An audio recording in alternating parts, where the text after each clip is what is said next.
Hey everybody, welcome to the Passport Soccer Euro 2024 Group B preview. Group B is considered by many to be this tournament's group of death and features Spain, Croatia, Italy, and Albania. Let's get started with two-time Euro winners Spain.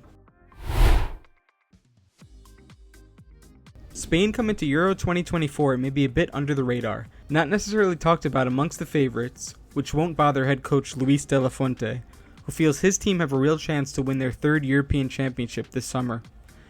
Spain are coming off winning a trophy last summer, where they defeated Italy and Croatia in the UEFA Nations League finals. Interestingly enough, two sides they will also be meeting in the group stage of Euro 2024.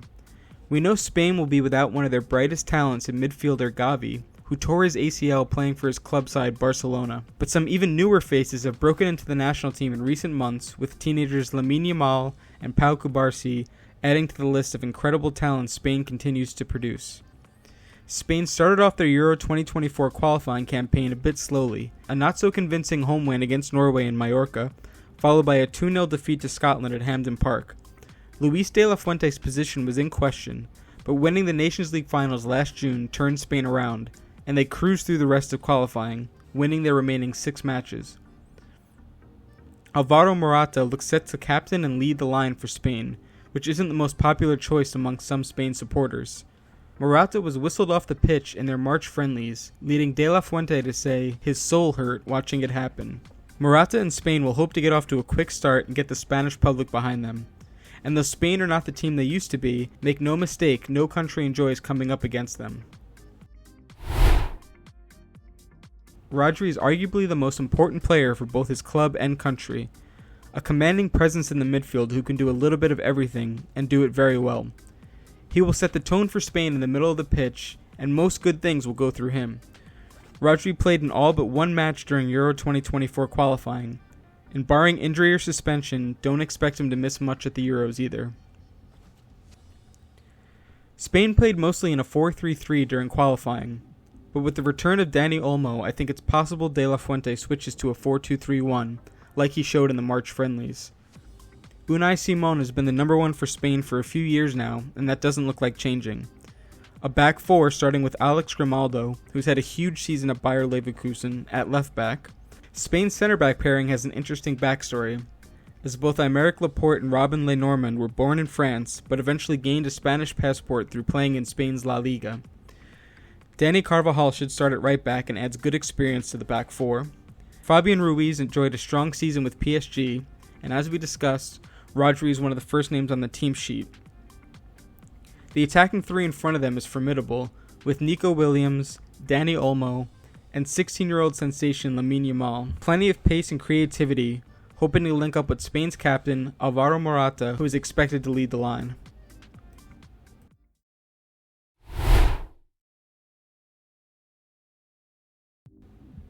A main storyline that will accompany Croatia this summer is that this is most likely the last international tournament for Croatia legend Luka Modric. Croatia have come close to lifting silverware on several occasions now. They reached the final of World Cup 2018, the semi-final at World Cup 2022, and another final last summer in the UEFA Nations League. Croatia haven't fared as well in European Championships lately, but they're a team most won't want to face in a tournament. Croatia has one of the best midfields in international football, and they have the ability to control matches. The question will be, does Croatia have enough going forward to be able to supplement that midfield? Croatia have made a habit of stumbling through qualifying campaigns recently, and that was almost the case again for Euro 2024. 2 consecutive losses to Wales and Turkey last October increased anxiety levels in Croatia, and it looked possible they were heading for a playoff to be able to compete in Germany.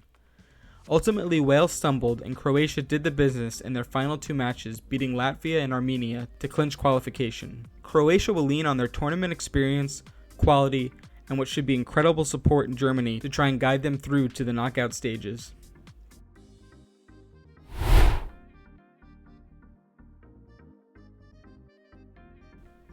There aren't enough words to describe just how good Luka Modric has been for Croatia throughout his career. Modric is Croatia's all-time record appearance maker and is going to be playing in his 9th major tournament for his country. Now 38, Modric is still captaining his country, and in what could be his final tournament will be pushing for that elusive trophy. Zlatko Dalic likes to line Croatia up in a 4-3-3 formation. Dominik Livakovic has been immense for Croatia, so he keeps his spot. Borna Sosa at left back, though it's possible Josko Gvardiol lines up there. But Sosa has solid delivery with his left foot, so Dalic might want that with the target men up front. Gvardiol and Josip Šutalo at center back, two very talented players who could be the center back pairing for years to come for Croatia. Josip Stanisic is coming off a strong year with Bayer Leverkusen and will likely start at right back.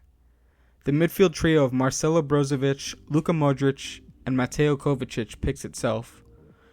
The front three will be an interesting choice for Dalic. Andre Kramaric is likely to start and can play across the front line. I think there's a chance Mario Pasalic plays on the other wing, though that means there's not much speed out wide, so it's possible we see a Marko Pasalic instead. Bruno Pekovic could start up top, and he's had some big moments for Croatia, including that famous goal in extra time against Brazil at World Cup 2022.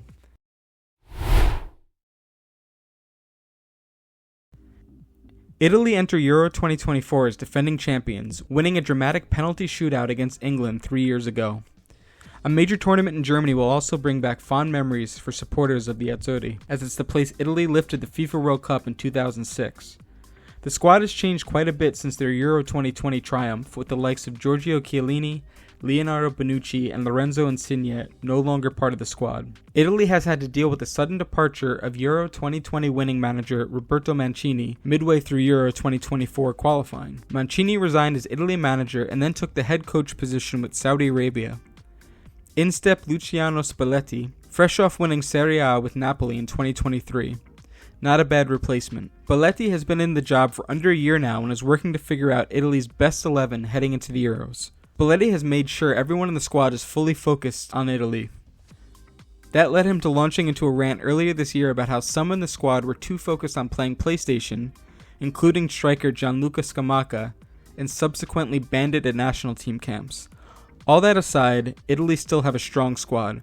Question marks over who will start up top will be one of the main questions Spalletti and Italy will need to answer, though the front runner over the last several weeks due to his form with Atalanta is Gianluca Scamacca. Only one nation has ever repeated as Euros champion, and that's Italy's group foes and famous old rivals, Spain. Italy will hope to become the second nation to repeat as champions. Barella is one of Europe's most complete midfielders. His performances alongside Marco Verratti and Jorginho at Euro 2020 were key in Italy lifting the trophy. His seemingly endless energy and class on the ball will be crucial for Italy again this summer. His midfield partners have changed a bit from 4 years ago, but Barella is undoubtedly one of the first names on the team sheet for Spalletti. Spalletti played with 3 at the back in the recent March friendlies, so let's assume he sticks with that. Gigi Donnarumma in net, the Euro 2020 player of the tournament. Federico Di Marco at left wing back, who's had a great year with Inter Milan. For the first time in many years, Italy won't be able to call upon the likes of Giorgio Chiellini and Leonardo Bonucci at center back, but they still have strong options. Alessandro Bastoni, the left-footed center back, Gianluca Mancini, who had a strong year with Roma, and rising star Giorgio Scalvini of Atalanta. At right wing back could be the experienced Giovanni Di Lorenzo, who Spalletti is very familiar with.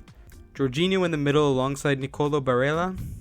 The front three is interesting, with injuries to Domenico Berardi and Nicolo Zaniolo limiting Spalletti's options. I think Federico Chiesa, who was a huge contributor to Italy's success at Euro 2020, along with Riccardo Orsolini of Bologna, and the informed Gianluca Scamacca up top.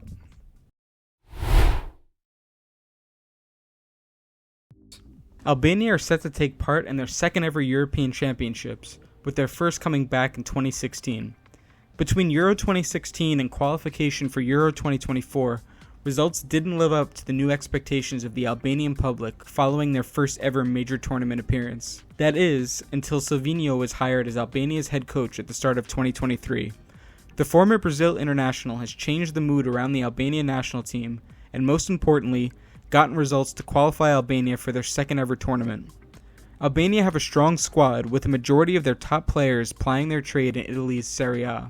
Albania had a very impressive qualifying campaign, topping a group which included Poland and Czech Republic.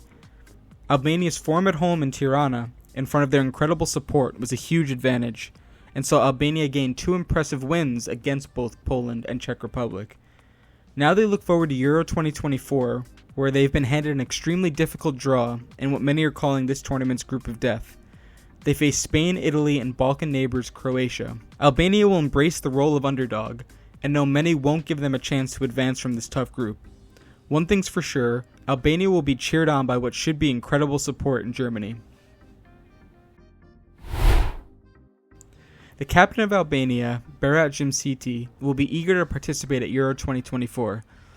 Jimsiti was included in the preliminary list for Euro 2016, but was ultimately left off the roster when final cuts were made by then head coach Gianni Di Biase. Jimsiti has been a consistent performer for an impressive Atalanta side in Serie A, and has taken on a new leadership role for his country since the arrival of Silvino. Albania are expected to be under intense pressure from three very talented sides in their group, so the experience and leadership of Jimsiti will be key.